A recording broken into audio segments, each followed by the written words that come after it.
Okay, everyone. So we are here with today's discussion, and we are running with a little delay, but that's okay. We'll see how many reports are available, and you can mention the number of reports and move on. Avasarai Bante, there are totally 10 reports in all. First report, sitting meditation, primary object, breath. After settling for 2 minutes, breath became prominent and started observing the breath. Breath became subtle and couldn't differentiate between in-breath and out-breath. At one time, experienced that there is no difference between me and outside, all as one.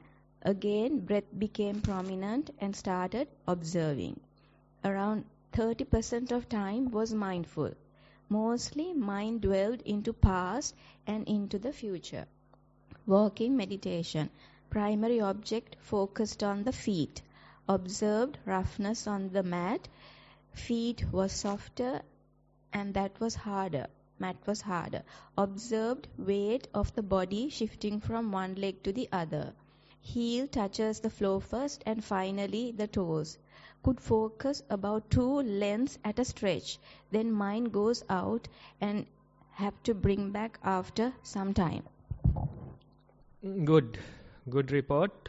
Walking and sitting, both practices. You are progressing well. So this very experiment is called the noble experiment. You walk in a comfortable manner and you try to be mindful and notice how the walking is.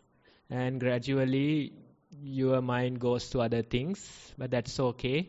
You can realize it and you can return your attention back to the original object or the primary object. Same goes for the sitting. You sit in a comfortable manner and you turn your attention towards inside and simply do the observation. You can feel the breathing, time to time thoughts come, surrounding things disturb you, but that's okay. Among these things you try to anchor your attention towards the breathing.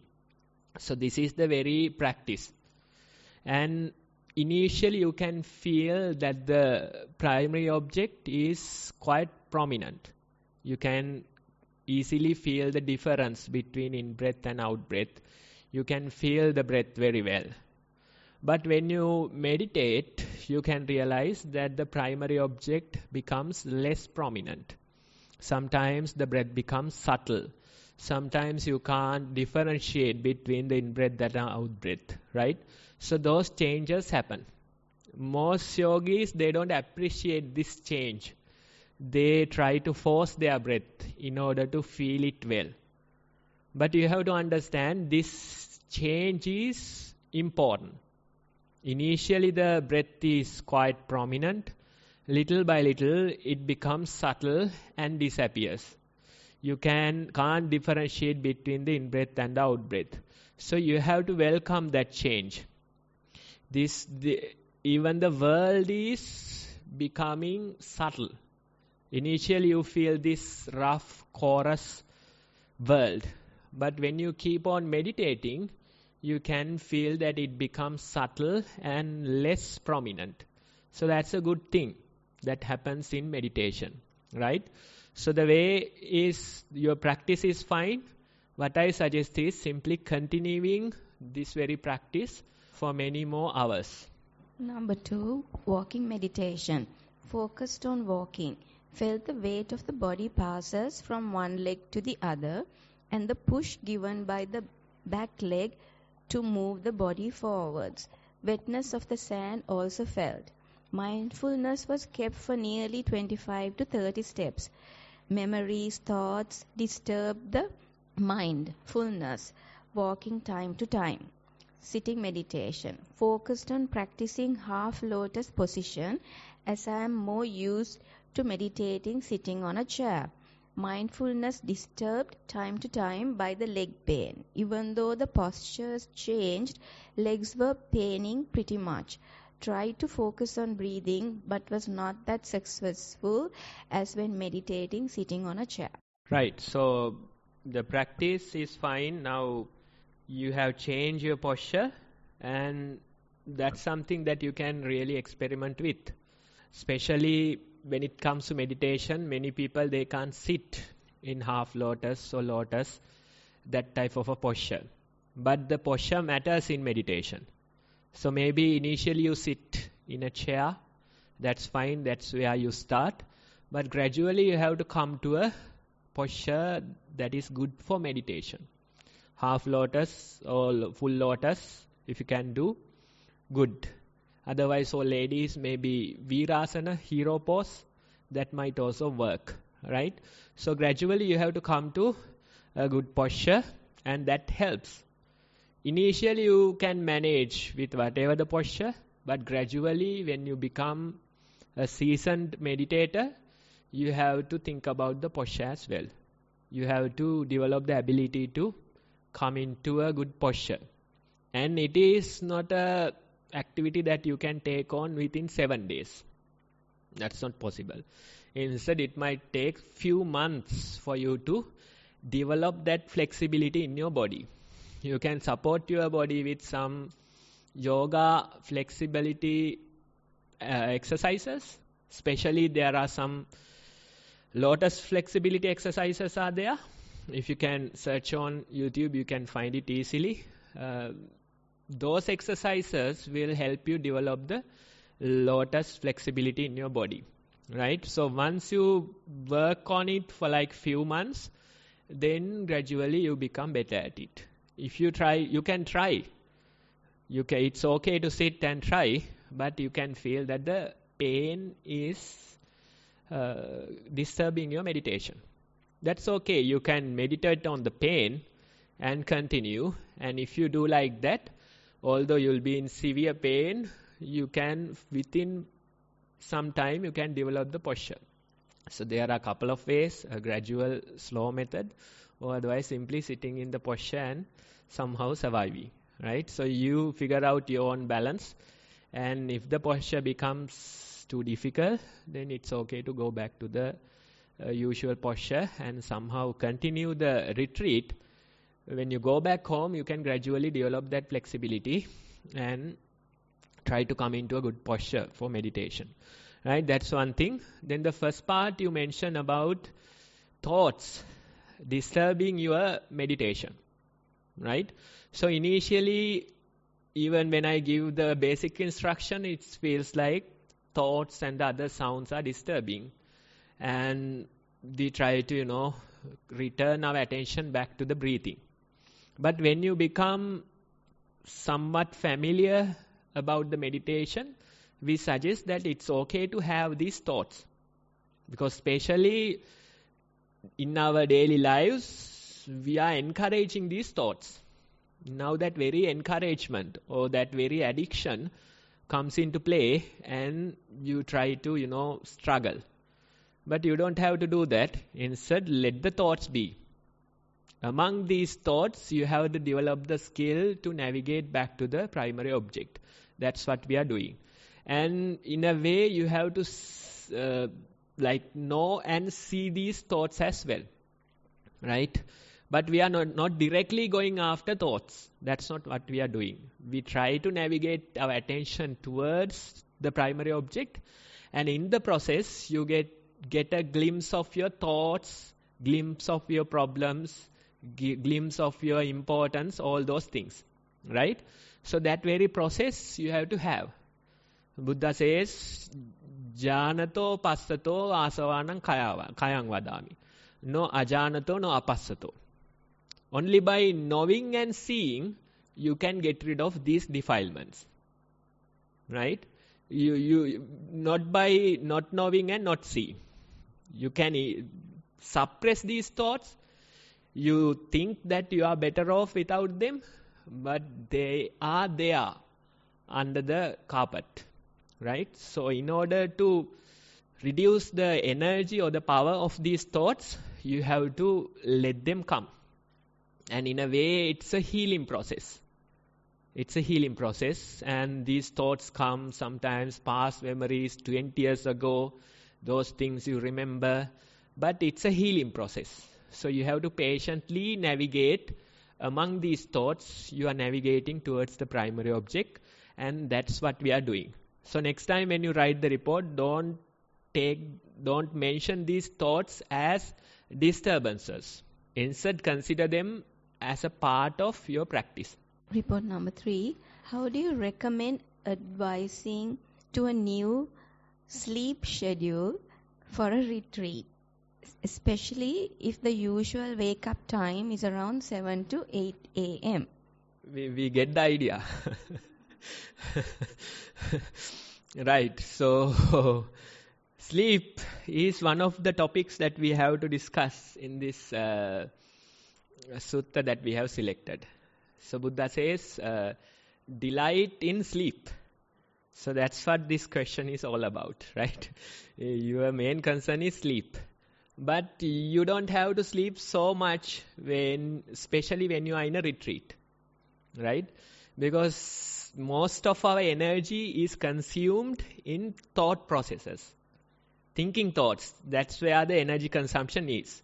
So when you are in a retreat, when you are in a peaceful environment, when you are fed by somebody else, when you are protecting certain precepts, you don't need so much sleep, relaxation. Instead, the meditation becomes a very relaxation for you. And in addition, your energy consumption is lower due to the meditation practice. Right? You are not encouraging your thoughts, you are not thinking thoughts, and you are not working. You are simply being. You are relaxed and comfortable. So that very change in lifestyle helps you sleep a lesser number of hours. And what I suggest is come to a sitting session and sleep in the sitting posture. That's approved, right?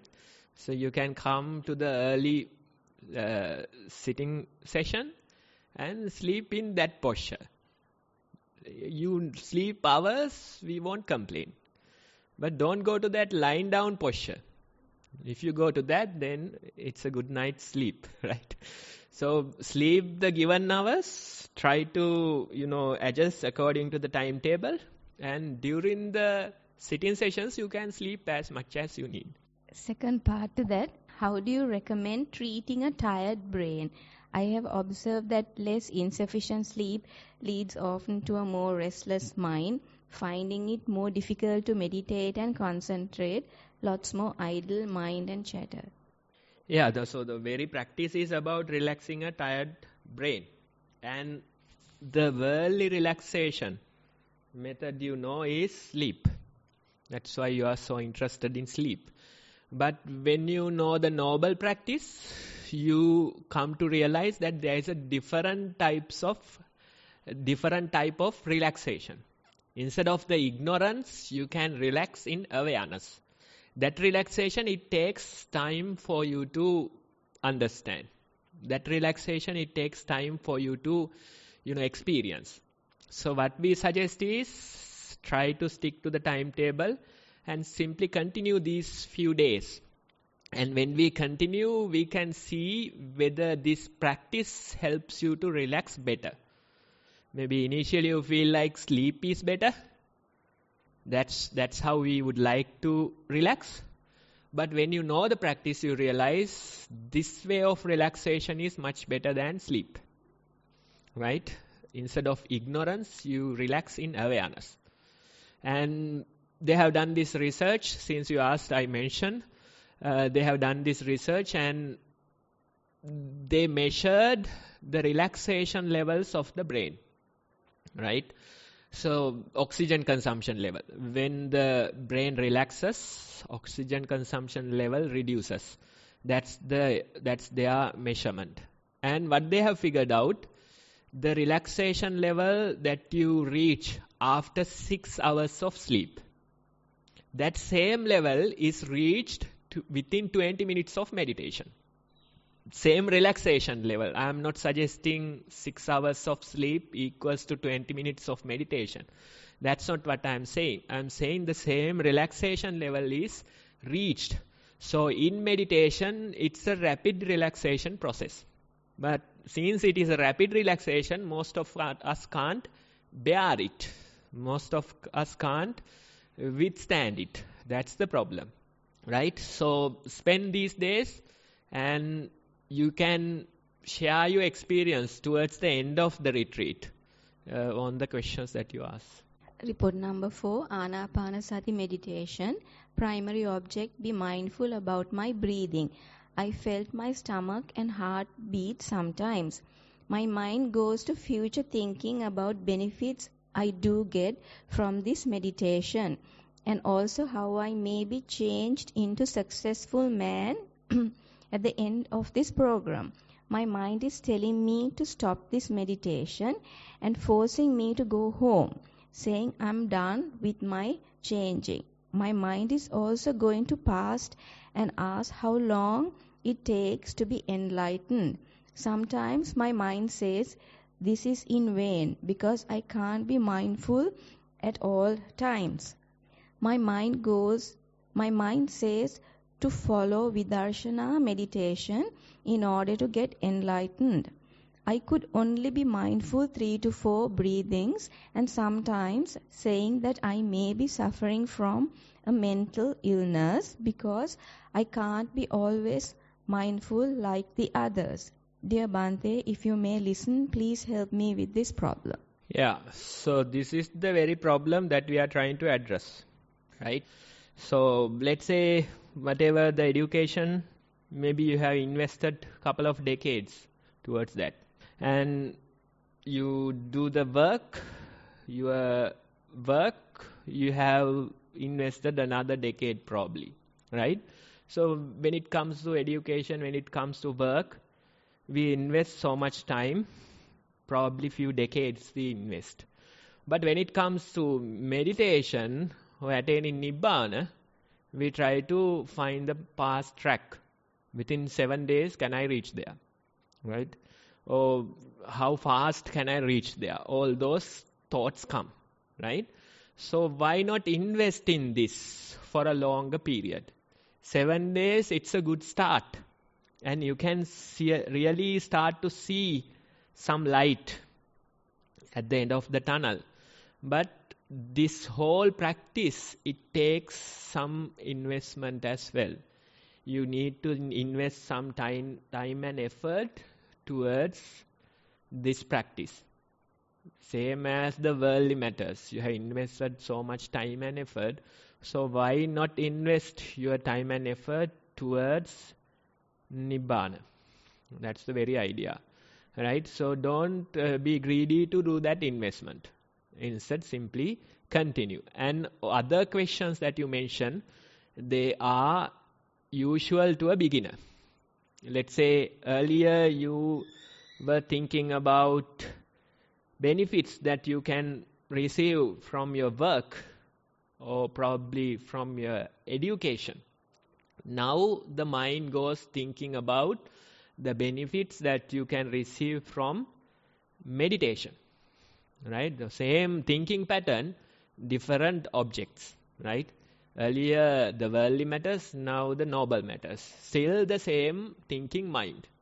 Right? So attaining, trying to reach a goal, all those thought patterns are common, are natural to a untamed mind. Right? So this is the very behavior that we are trying to tame. This is the very problem that we are trying to address. So initially, let's say now at the moment you can only watch maybe like 3-4 breath cycles. That's all you can do. Mind get agitated, starts hating this retreat. Then all the complaints, all the positive side, attaining Nibbana, it's a whole mess. This is the mind that we are dealing with. This is natural not only to you, to all of us. Right? If according to Buddha, we all have a disease or a mental illness. So we all are trying to cure it. This very process is the curing process.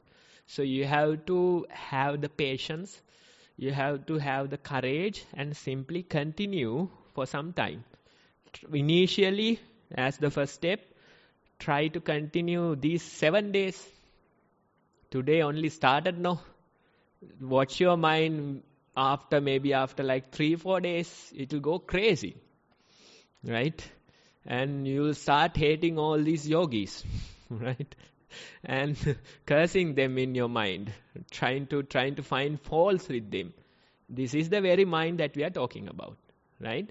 So in order to address this problem, you have to come into seclusion, come into a quiet environment like this. Let go of your work, let go of the things that you do, and simply be. That's the very topic of our discussion for the Dhamma talk, right? So you can continue this very experiment. See the different shades and shapes of your mind. One time it is encouraging, one time it is hating. One time it is appreciating, one time it is cursing towards, right? So all these different shapes and forms are coming. That's the very nature of the mind. But what we do is, we don't try to interfere with them. We are not encouraging them. We are not trying to identify with these thoughts. Instead, simply thoughts are thoughts. And we try to navigate back to the primary object. Try to observe the details of the primary object. What is the sensation when it comes to in-breath? How do you feel the out-breath? What are the differences that you feel? How many breath cycles that you observe? That way you have to be occupied with observing the primary object. If you give some task for this mind, if you occupy it in something, then that helps. Otherwise it goes crazy thinking about all those things. We try not to encourage them. Do lot of walking. Walking helps. In the walking also, don't encourage these thought processes. Let them be. Don't try to suppress. Let them be. And among these things, you try to navigate your attention towards the primary object. And you try to observe the details of the primary object. So if you go through these few days during the retreat, you can really get some insight into your own mind. You can see how the practice works. You can see how it brings some peace towards this mind. And you can see how these thought patterns try to drag you away. All those experiments, all those experiences will come if you simply continue. And I'm telling you, it's gonna get even worse. It's only been one day, no? Tomorrow, day after tomorrow, when it passes 3-4 days, you can really feel it. But somehow we as a group try to continue through this retreat. And now you have come, no? Now you have registered, so the organizer won't allow you to leave, right? We'll lock you in some room and somehow keep you for 7 days. And if you go through it, then you will come out of it with much more insight. Report number 5, walking meditation. Primary object, sensations on the soul.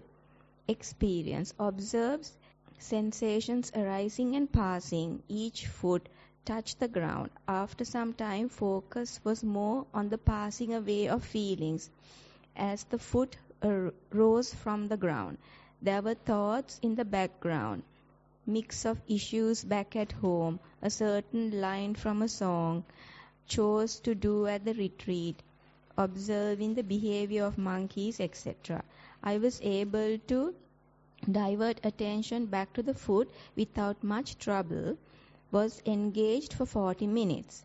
Seated meditation. Primary object, in and out breath. Experience. Observe the breath coming in and out. In breath was longer, out breath was short and sharp. Mostly felt the breath from my left nostril. Along with the breath, felt the entire body expanding and contracting. Felt like I was observing a machine in operation. After some time, everything calmed down. Not sure if I fell asleep briefly. It was a very peaceful experience. May have been in this peaceful state for about 10 minutes. Daily actions. Engaged in dana mindfully. Felt full after about 4 bites, but finished the plate. Yes, so good. Good practice. Now, observing the monkeys, watching the monkeys, and it's the monkey mind at work, right? When we see the outside monkeys, you can see their behavior. Same goes for our mind. It's more like a monkey mind. Different thoughts, different ideas surrounding all those things come and try to drag this away. That's the very behavior. But now you know where you should keep your attention. Right? When it comes to meditation practice, the important part is you know where to keep your attention. That's the important part. If we don't introduce it correctly, then it comes as our fault. So now in your report, you know where to keep your attention. Even while doing your daily activities, you have tried and you know where you should keep your attention. Although you know where you should keep your attention, you can't keep it all the time. That's the challenge, right? So allow these thoughts to come and go. That's fine. At least now you know that your attention is with a thought. At least now you know that your attention is with monkeys, right? So that very knowing helps. And gradually you become much better at navigating your attention towards the primary object. And when you become much better at it, the result is peace. That's what you have experienced for 10 minutes, right? When you bring your attention towards the primary object, the result comes as a peaceful, calming kind of experience, right? So what we suggest is revisiting this same experience again and again. Not only the calming part, but also the struggling part, right? You have to do it many times. You have to do it many times. Now we have 7 days, so you get to do it for many hours. And even when you go back home, if you continue this practice, at least once a day, do a sitting session. 30 minutes, 45 minutes, make it a habit to sit at least for like 30 or so minutes. And that way you have to develop this ability. It's like going to a gym and developing muscles. You go to a gym, you live there for 2 days, and you come back home, still you can't see a difference. That's not how it works, right? Instead, you go, you work out, you come back home. Probably 1 hour you work out. Then again you return to your normal schedule. Again you go in couple of days and again work out for 1 hour. So this way when you continue for like 3, 4 or even 6 months, then you start to see the impact.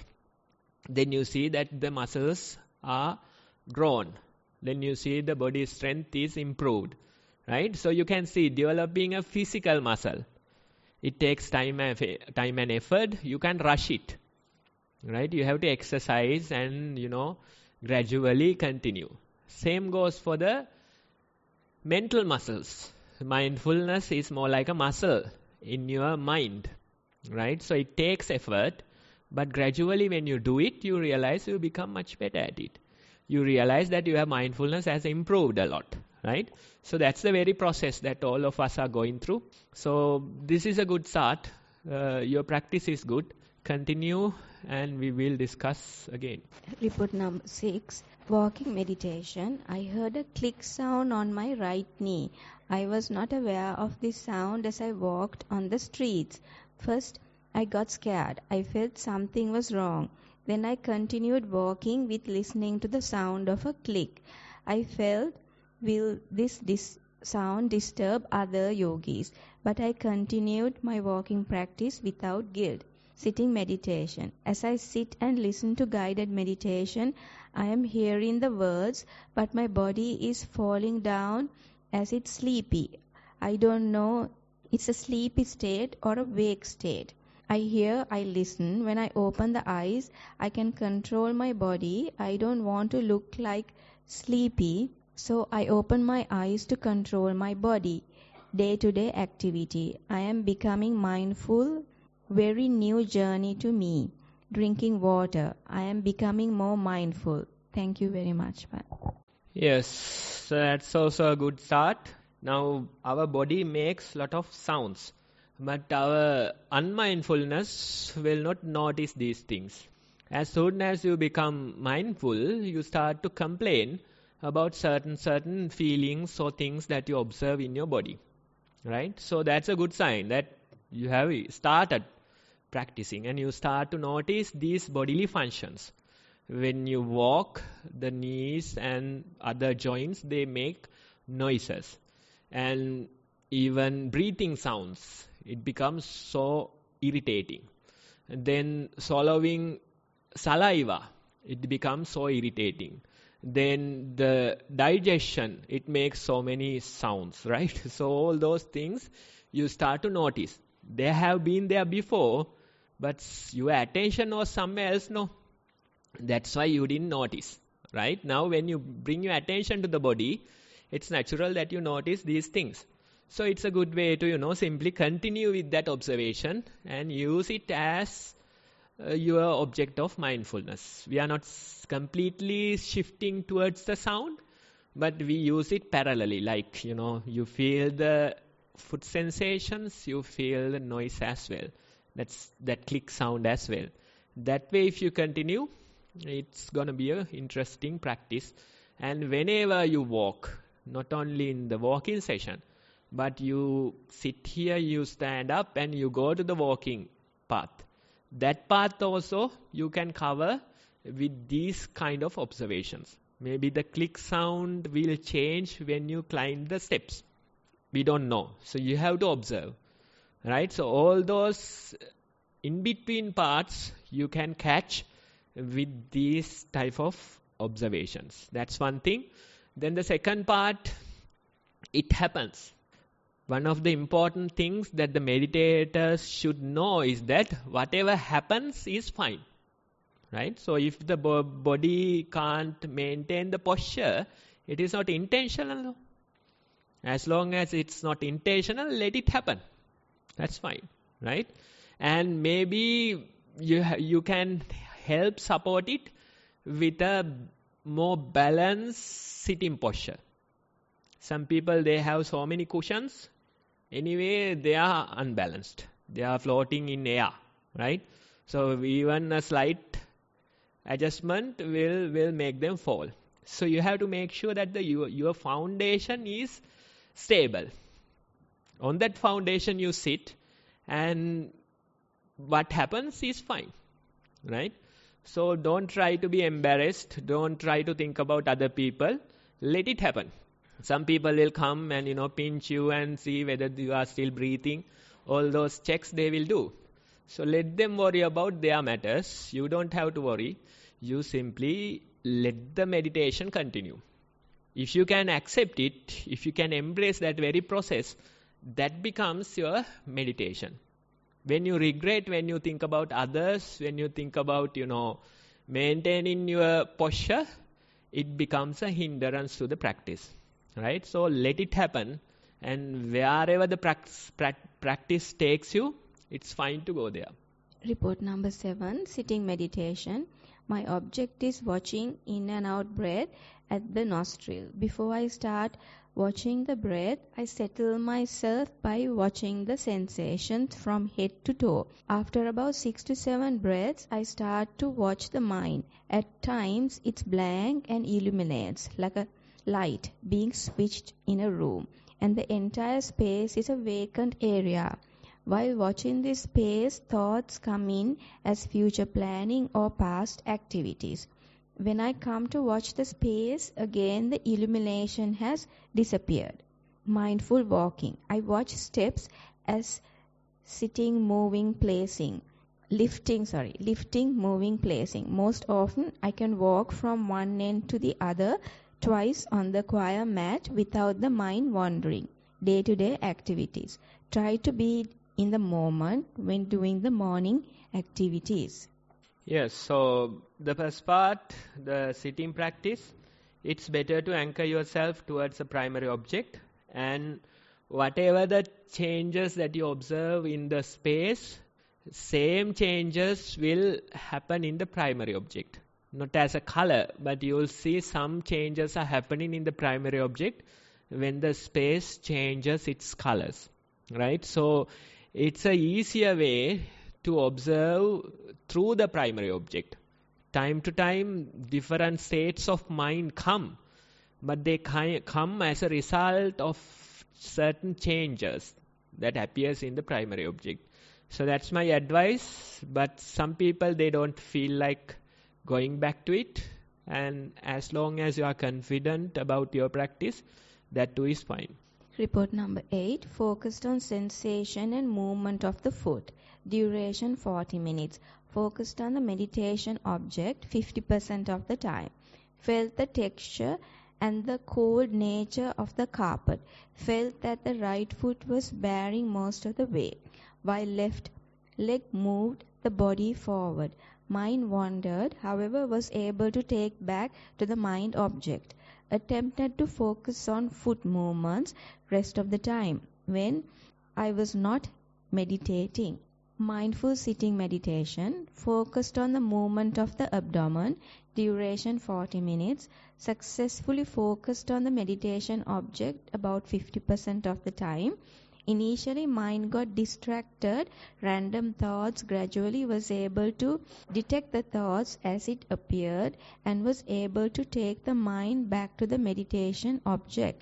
Later, bodily pain started to appear, which required the change in posture. Repeated episodes of pain disrupted the meditation. Later, focused on pain. During the night, mind focused on breath automatically till I fell asleep. Okay, so when it comes to a retreat like this, we suggest that as long as you are awake, you are meditating. Not only during the sitting and walking time, but as long as you are awake, you are meditating. That's the importance of a residential retreat. So the moment you wake up early in the morning, till the moment you fall asleep, you can simply continue your mindfulness. And when you continue your mindfulness, you are meditating. Right? Don't try to think about formal meditation as meditation. Instead, simply throughout the day, you try to be mindful. That's the very idea. And time to time, probably like in the sitting posture, this pain and irritations appear towards the end of it. But the way you have experimented with the pain is fine. Right? Sometimes we change our posture. Usually we try to do that because the pain, most people fear it. But when you repetitively practice, you realize you don't always have to listen to the pain. Instead, without changing the posture, you can continue. I think towards the latter part of that experience, you are mentioning that. Right? So you can try changing. You can try not changing and see how the mind starts cursing at you. All those things are part of the experiment. Mindfulness of pain, that's an interesting topic. So that part also you get to experience in these sessions. Gradually approach it. If you feel so much stress, if you feel so much fear, then it's easier to change it after a while. But we encourage you to experiment with different things. Like changing we have done already. Not changing you can experiment with. Then probably deceiving this mind. You can experiment with that as well. Right? You can suggest that mind that you will change the posture in a while and not change. All those type of experiments you can do. Not only listening to the pain, not only agreeing with pain, instead simply trying different ways. Report number 9, sitting meditation. I am confused between observing and controlling the breath. I am able to be on the breathing, which is totally random in length and rhythm. I am lost after 9 to 10 breaths. I enter a sleepy mode with random thoughts. The mind returns to awareness like how I wake up from sleep. Thoughts, anger, injustice, pain, family problems, fantasy are there, but no body pain. walking, I am able to observe the foot sensation. I am able to have less thoughts in just 15 minutes to 20 minutes. After that, mind leaves. Prolonged efforts to bring the mind to the foot sensation are not successful. Based on this observation, there are some questions. How do I differentiate between observing breathing and controlling breathing? Right. So you can go through this very experience and you can differentiate with your experience later. When it comes to a long retreat, you get to try this for many times. And initially it's natural for a beginner to control their breath. Right? So we are used to controlling everything, no? That's our behavior. Even your family problems, you try to control them all. If you have children, you try to control them all, right? So we are really used to controlling everything, right? Same problem appears in the meditation. You act like you are the creator of this world, right? That mentality is controlling the breath. But it's natural. That's how we have trained ourselves earlier in this world. Now we try to develop this ability of not interfering or not controlling. It's not easy to develop that ability, right? Most of us, we want to interfere with things. Whenever the monkeys make sounds, we want to throw stones at them. Whenever certain problems come, we want to do something about them. Somebody was asking, probably like few days ago, in meditation, that person was getting solutions to their problems. Their life problems get solutions to these problems. That person was asking, Bhante, is it all right if I write notes during the sitting session? Right? So that type of controlling attitude we have. Right? We try to, make it ours. We try to become the creator of this world. But in meditation, you experiment with the other end. You try not interfering with things. And when you try that, you can develop that skill. And initially you think, without you, the world won't survive. You think that without you, the children will be lost. They won't survive. Without you, all the businesses won't run. That type of attitude we have. But all the people who are dead, without them, the world is fine now. Right? No necessary person has died in this world. Right? So you can see the nature. Right? Even when we are dead, the system will continue. All the children who can't cook, right? Who can't cook, they will learn how to cook. They will start cooking their own meals, right? And they will start washing their clothes, right? The world will continue, right? So that ability we develop before the death comes, we try to develop in meditation. Not interfering with breath, allowing the natural breath to happen. It's not easy. Even the walking, same happens. You try to control the walking so much. And some people, they can't walk when they try to do the mindful walking. All these decades, they have been walking fine. As soon as they try to practice mindfulness, they get stuck, right? So that's the controlling attitude that we are talking about. But when you do the practice, you can really see that you are developing this skill. You are developing this skill of not interfering with the world. That is a very nice skill. And when you develop that skill, you realize everything happens perfectly. Everything happens perfectly without your interference. You are the culprit. You are the culprit. When you interfere only, things go wrong. When you are not interfering, things happen perfectly. That becomes our very meditation. On the same question, after multiple times, what do I do if I am not able to bring my mind to this present mindfulness? What is present mindfulness? When you know you are with thoughts, that's also mindfulness. So if you have to rephrase the question, if you ask it as, What would I do if I can't bring it to the primary object? Then that's true. But you are already in mindfulness. That's why you are complaining that I can't bring my mind to the breath or the steps. That's what you are saying. Right? You already have mindfulness. Otherwise, this problem won't arise. You know that you are lost in thoughts. That's the struggle. So go through this very struggle. That is the very meditative practice. You are already mindful. That's why you know that you are with thoughts. It's a matter of bringing your attention back to the breathing, primary object. That's a different question. Right?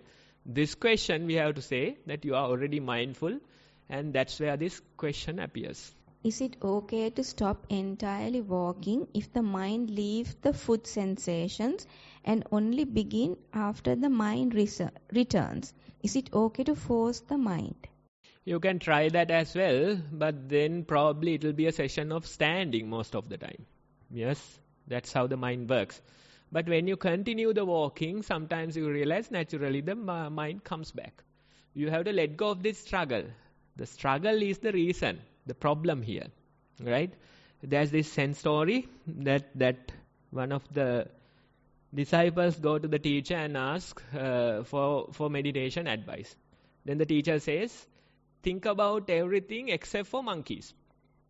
That's the meditation advice. And this person goes to the sitting and sit in meditation. What will happen? Monkeys. That's the only thing that comes to the mind, right? All the monkeys will come to the mind, and that's all it thinks about, right? Same goes for the mindfulness. When you try to be mindful, when you try to bring your attention to the breathing, when you try to bring your attention to the steps, the mind will go crazy. Except doing that, it will do all the other things. That's how the mind works. So next time go sit and tell the mind, okay, be distracted. Don't come to the breath. What will happen? Right? Don't come to the steps. Except for steps, you can observe whatever. Right? So that type of attitude, you have to let go of the effort a bit. Right? Be relaxed and comfortable in the sitting or the walking posture. And that way the meditation becomes a less of a struggle. Otherwise, you are struggling too much. That's why so many questions are there. Right? Try to approach it smoother. Try to make it a less of a struggle. More questions? Is it possible for the mind to get tired? How do we know that and what to do then? Yeah, all those questions we'll answer in coming days. Last report, number 10. Primary object of attention was the steps. Felt foot pressing onto the choir mat. Some places of the mat were even and smooth, whereas some places were comparatively rough. After a while, only the sensation of touch and the lifting was prominent.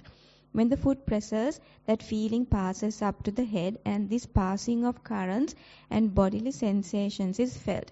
Midway during the walking, a slight pain developed in the left foot, and for around 10 to 15 minutes the pain became the object of attention.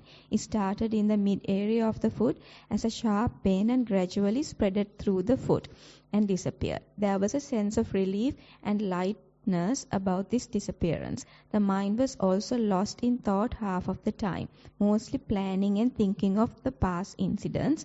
A burp-like feeling after lunch came and realized the spoiled nature of this body and felt the freshness and lightness in the present moment where the steps are felt. Continued with the attention on steps. This was close to 1 hour. Object mindful sitting. Object of attention was the breath. Felt the air passing in and out at the nostrils as long and short breaths. Soon it became a faint breath and like an empty room with bright lights. There is a silent brightness for a brief moment. The inner chatter and the narratives too is known and seen. Rest of the sitting continues with this seeing and knowing. Some of the thoughts or noise stops at this seeing, but some thoughts just keep popping up again. This stream of thoughts is recognized as what happens now, and the attention gradually comes back to the feeling of in and out breath. End of report. Yes, good. Right? You have the confidence towards the practice. That's very important. We suggest that you continue the same process again and again, and we'll discuss the experience once again in a coming session. That's all, no? Yeah. Right. So that's our discussion for the day. And we'll take a break and we'll do the walking and sitting meditation. At 6, we are trying to do the talk, 1.5 hours.